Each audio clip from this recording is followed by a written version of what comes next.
Bueno, ahora les voy a hablar de la respuesta animal y la respuesta forrajera y también de los suplementos. Pero específicamente para que tengan una idea de lo que se viene en los próximos minutos, hablaremos del tipo de sorgo forrajero, de la suplementación, de la carga animal, de tipo y nivel de suplemento y otros factores a considerar en términos de la respuesta animal y de pasturas. En esta primera parte vamos a hablar del tipo de sorgo y de la suplementación proteica en el engorde de los novillos de sobreaño. Primero, le vamos a dar un contexto de dónde se desarrolla este trabajo, que lo hicimos durante 2 años. Primero, arrancamos con novillos de sobreaño que estaban entre 290 y 300 kilos de peso vivo, de la raza Hereford. Comparamos el tipo Sudan Grass y el tipo sorgo híbrido BMR, como les dijo el ingeniero Cuadro. Después utilizamos una única carga de 7,5 novillos por hectárea. Y después usamos suplementación, aparte de los animales, al 1% y el suplemento fue Speller de girasol.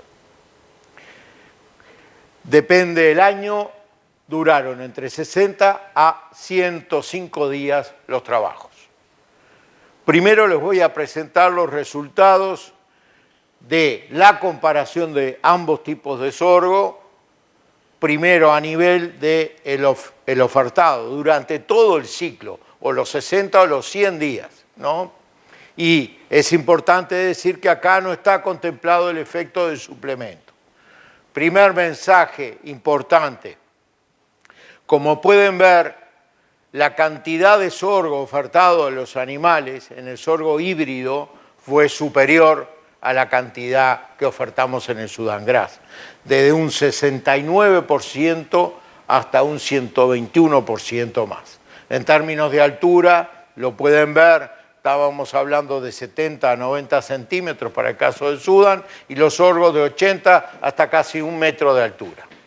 Ahora vamos a ver qué pasa post-pastoreo, nuevamente durante todo el periodo.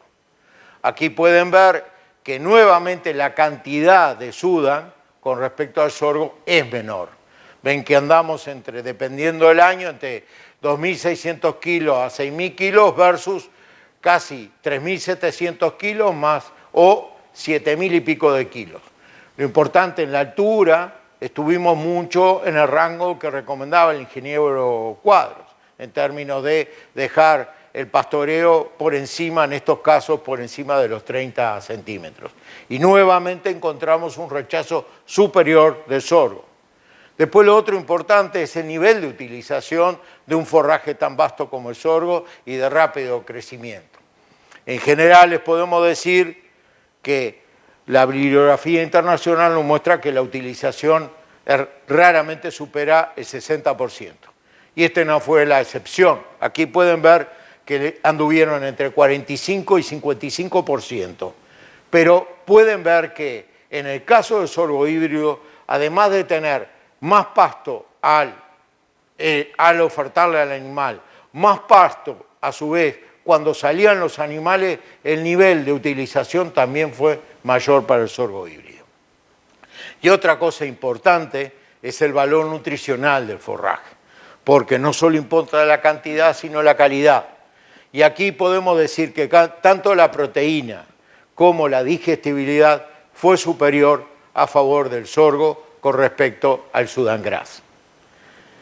Y para que tengan una idea, ¿qué diferencias? Hablamos de prácticamente 2 unidades porcentuales en términos de proteína, estoy hablando a nivel del ofertado, de 9 versus 10, y la digestibilidad de 59 a 61. Esto es importante decírselo porque es distinto que ustedes vean, digamos, las evaluaciones de cultivares cortadas a tijera que hacerlo con pastoreo. Bueno, eso es importante. En condiciones de pastoreo se dieron estas diferencias. Ahora vamos a ver los resultados que nos dieron. Primero, sin suplementación, comparando el Sudán con el sorgo híbrido.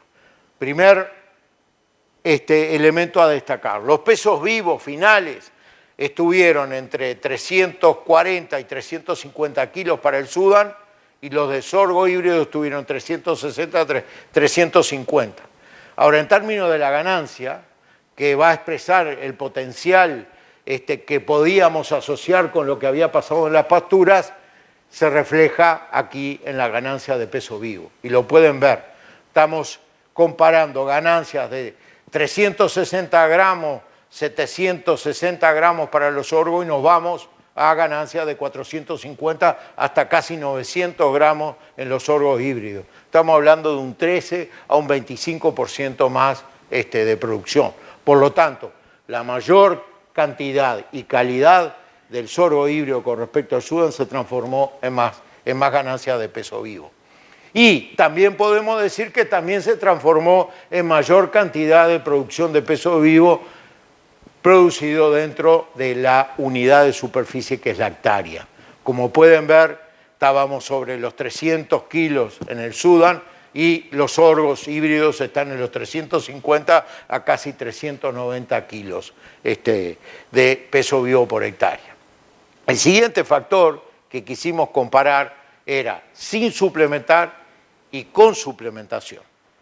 Aquí pueden ver que el primer mensaje es, bueno, fíjense, 350, 344 versus 391, 360 kilos. Nuevamente aquí vemos un efecto importante ahora de la suplementación, ¿no?, con respecto a no suplementar. Ven que las ganancias de suplementar son 700 gramos casi y un kilo versus 400 y 820. Estamos con una producción 32 o 75% superior por el hecho de suplementar. Esto también se reflejó en la producción por hectárea, como pueden ver, sin suplementación estamos entre los 300, 350 kilos y ya por suplementar estamos en los 480 a 580 kilos. En términos de grandes mensajes que le dejamos, el sorgo híbrido evidentemente tuvo una mayor producción con respecto al Sudán Gras y de mayor calidad. En términos de la ganancia fue superior la del sorgo híbrido con respecto al sorgo Sudán Gras. La suplementación proteica evidentemente aumentó la producción individual y por unidad de superficie. Y otro elemento que es importante, porque al fin y al cabo no solo tiene un componente biológico, sino tiene un componente económico, queríamos saber cuántos de esos kilos de, en este caso, de speller de girasol, se transformaban en un kilo adicional de peso vivo. La eficiencia de conversión, que es el indicador aquí, nos dice que se necesitaban 10 a 12 kilos de materia seca de speller de girasol para producir un kilo de peso vivo. Bien, ahora vamos a un segundo ensayo que viene en la secuencia de decir, bueno, en este caso, sobre un sorgo forrajero híbrido, BMR, que demostramos que tenía mayor productividad, sí, cambiando el nivel de suplementación y el tipo de suplementación podíamos tener algún efecto. Pero también alguien se podía preguntar, ¿y este efecto es igual teniendo mayor o menor carga? Bueno, este es el trabajo que dependiendo la información que se use podía ser de 1 o de 3 años. Primero empecemos con la caracterización del trabajo. Aquí los novillos tenían menos pesaje, estaban entre 340 kilos aproximadamente y lo hicimos durante 95 días de trabajo. Usamos un único tipo de sorgo híbrido BMR. La carga animal aquí sí varió, 7,5 versus 10 novillos por hectárea. Y después el suplemento. Aquí usamos menos suplemento que en el caso anterior, 0,5% del peso vivo de los animales. Si los animales tenían 300 kilos de peso vivo, 0,5%, 3 por 5, 15. O sea, 1,5 kg por día, que podía ser maíz de grano entero, speller de girasol y soja o afrechillo de arroz. Claramente estos son, no solo desde el punto de vista económico, sino desde el punto de vista nutricional, son suplementos bastante contrastantes, que era justamente lo que buscábamos.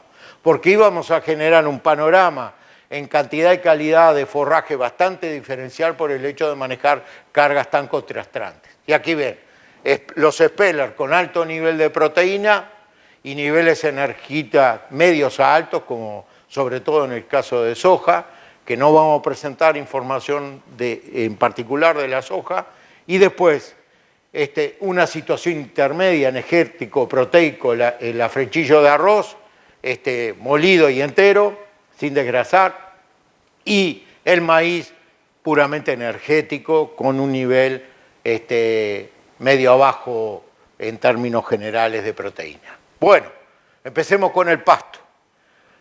Acá estamos comparando 7,5 versus 10 novillos por hectárea, sin el efecto de la suplementación, y el ofertado durante los 95 días, o sea, toda la circulación de los animales de acuerdo al sistema de pastoreo que nos dijo el ingeniero Cuadro. Aquí pueden ver que era evidente que 10 bocas comen más que 7,5. Por lo tanto, la cantidad de forraje que estaba ofertándose a los animales era superior cuando había 7 novillos y medio por hectárea con respecto a 10. En términos de rechazo pasa exactamente lo mismo. Pueden ver que queda menos forraje remanente, casi 1.000 kilos con 10 novillos, cuando están con respecto a 7,5 que quedan casi 1.360 kilos. Los términos de la altura siempre los ponemos para que tengan una idea qué significan altura cuando tienen que tomar decisiones de tipo táctica. Y en términos de la utilización, evidentemente más bocas generaron una mayor utilización de ese forraje con 10 novillos, de 55 versus 47 con 7,5. En términos del valor nutricional de la pastura ofertada o de rechazo no hubo grandes cambios, y estuvo en ese nivel de rango de 7 a 8% de proteína, digestibilidad de 59 a 61. Ahora vamos a ver qué pasó con la producción. Primero, vamos a comparar 7 novillos y medio contra 10. Los pesos vivos finales ya pueden ver que fueron mayores con 7,5 que con 10. Y esto es producto de la mayor disponibilidad por animal que tienen 7,5 y eventualmente la cosecha de un forraje de mayor calidad. Y eso se trasladó para darle un indicador bien contundente lo que es la ganancia de peso vivo. Manejando 10 novillos por hectárea no pasamos los 140 gramos por animal y por día. En cambio, con 7,5 estuvimos más cerca de los 400 gramos. Ahora, ¿qué pasó con la producción por hectárea? Y aquí pueden ver, normalmente uno espera que, aunque gane menos cada novillo a más carga, ¿no? Con respecto a menos carga, podía tener mayor producción, pero no fue el caso. Quiere decir que estábamos presionando demasiado el sistema. Por lo tanto, la cantidad de pasto estaba más balanceada sobre las cargas más bajas, y aquí pueden ver la productividad de 250 versus 130 kilos de peso vivo por hectárea. Después la otra pregunta relacionada con el efecto de los suplementos era ver si el grano de maíz era diferente al de arroz, al frechillo de arroz, y el speller de girasol. Ven que están los datos para 7,5 y 10 novillos con hectárea para que ustedes los puedan ver, ¿no? Para relacionar, le doy un ejemplo nomás. Grano de maíz, 7,5, terminaron los novillos con 281 kilos. Después, grano de maíz con 10 novillos por hectárea, terminaron con 271 kilos.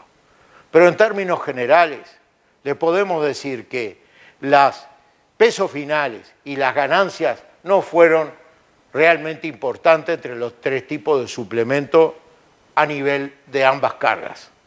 Se ve una tendencia mayor, sobre todo a favor del maíz y en particular en cargas más altas, y después, digamos, las menores ganancias en el caso del speller de girasol y el afrechillo de arroz en una situación intermedia. Las productividades por hectárea reflejan claramente las ganancias y las cargas que estábamos manejando. Y bueno, claramente estamos con producciones por hectárea de 350 kilos para arriba, con cargas de 7,5 y menores con 10 novillos por hectárea. Nuevamente, la eficiencia de conversión. Acá la separamos entre 7,5 y 10 novillos por hectárea. Mensaje general, tenemos eficiencia de conversiones mayores para el caso de 7 novillos y medio. Quiere decir que son menos eficientes los suplementos en convertirse en 1 kilo adicional de pasto. Cuando aumentamos la cantidad de novillos por hectárea, claramente estamos viendo una mejor eficiencia de conversión, como pueden ver, 5,8, 5,9 y 8,6. Eso está claramente mostrando que el suplemento ahí, con esa carga tan alta, está siendo utilizado fundamentalmente de una manera aditiva y no sustitutiva con respecto al forraje. Términos generales, la mayor disponibilidad que vimos de forraje de 7,5 con respecto a 10 novillos por hectárea se transformó en una mayor cantidad de pasto, pero con un menor nivel de utilización.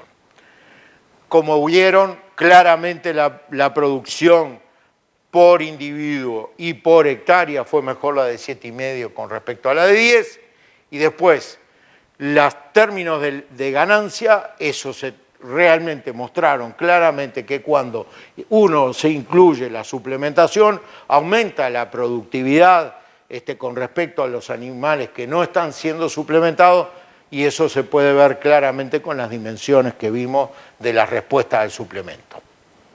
En términos del tipo de suplemento y la ganancia, vimos que el afrechillo y el grano de maíz estuvieron muy parecidos entre sí, pero ellos dos superiores al girasol, y la eficiencia de conversión fueron bastante parecidas entre ellas, capaz un poco menor en el caso de girasol, pero cuanto más presionamos el sistema por más novillos por hectárea, claramente las eficiencias mejoran por el efecto aditivo que les mencionaba. Bien, y ahora cerrando, si se acuerdan en el tercer punto, otros factores a tener en cuenta. Primer mensaje que queremos decir: existe una asociación positiva entre la altura del forraje que ofertamos y la cantidad de forraje. ¿Por qué utilizamos esto? Porque ustedes tienen que tomar decisiones en el campo y no van a estar cortando para saber cuánto forraje tengo, pero sí pueden medir la altura y saber cuánto disponibilidad de forraje tengo. Las ecuaciones son complicadas, entonces queríamos darle un ejemplo a ustedes. Por ejemplo, si tengo 70 centímetros de altura, estoy con disponibilidad de 3 toneladas de forraje. Y si voy al otro extremo, con 90 centímetros tengo 9.374 kilos de materia seca.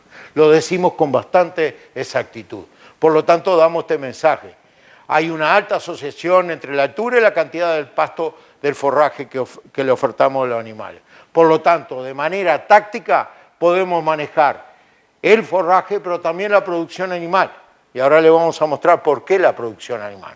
Esto es la altura del forraje ofrecido, que va de 60 centímetros a casi 1 metro, y la respuesta en la ganancia de peso vivo. Ese R0,70 quiere decir que hay una altísima asociación. Está explicado el 70% de la respuesta, está explicado por lo que medimos, que no es menor. Ahora, nuevamente las ecuaciones son difíciles de seguir, pero acá nuevamente le ponemos la altura. A ver, si tengo 70 centímetros de altura en el forraje ofrecido, la expectativa de ganancia son 779 gramos por animal y por día. Si tengo 1 metro, son 820 gramos por animal y por día. Conclusión, claramente la altura del forraje ofrecido cuando entran a la parcela los animales son una manera indirecta de predecir qué ganancia de peso vivo podría tener. Otro elemento clave, como lo decía el ingeniero Robin Cuadro, es la disponibilidad de agua y de sombra, pero aquí particularmente estamos poniendo la sombra. Estos son trabajos de INEA 33, donde se ve durante 4 momentos distintos, y lo más interesante que 3 de los 4 es con sorgo forrajero, y el mensaje es que hay un efecto positivo de la sombra artificial en la ganancia de peso vivo, que en promedio es 22%, con esa variación que ven de 12 a 56. Esto es muy importante porque tenemos que diagramar el sistema de pastoreo pensando también en la sombra y en el agua. Y para aquellos que están manejando las potenciales condiciones de estrés térmico que se generan durante el verano, esta estación tan complicada, el INEA dispone un sistema de una herramienta de previsión y de alerta que es fundamental para el manejo del estrés térmico. Y llegando al final, otros factores a tener en cuenta, ¿no? Uno es el efecto de la sombra en la producción animal. Acá estamos mostrando un trabajo hecho en INEA 33 en 4 años distintos, y lo interesante es que 3 de ellos fue sobre sorgos forrajeros. Y el resultado es contundente. En promedio hubo un 22% de ganancia de peso a favor de los animales que tenían sombra artificial con respecto a los que no lo tenían, en esta categoría justamente de novillos que estamos trabajando, con esa variación que ven de 12 a 56%. Ese es un mensaje fuerte. O sea que cuando estamos diseñando un sistema de recría de novillos tenemos que manejar el agua, el pasto y la sombra. Y el otro elemento importante es que INEA tiene sistemas de alarma para muchas cosas. En este caso en particular, para condiciones de estrés calórico, que normalmente se dan en nuestras condiciones. Y hoy tenemos esta herramienta disponible para que ustedes planifiquen cómo manejan el sorgo en términos de la sombra. Resumen de esta etapa de producción animal, del uso de suplementos y de las pasturas. Ahora el ingeniero Suárez de Lima le va a poner números a los resultados que generamos hasta este momento.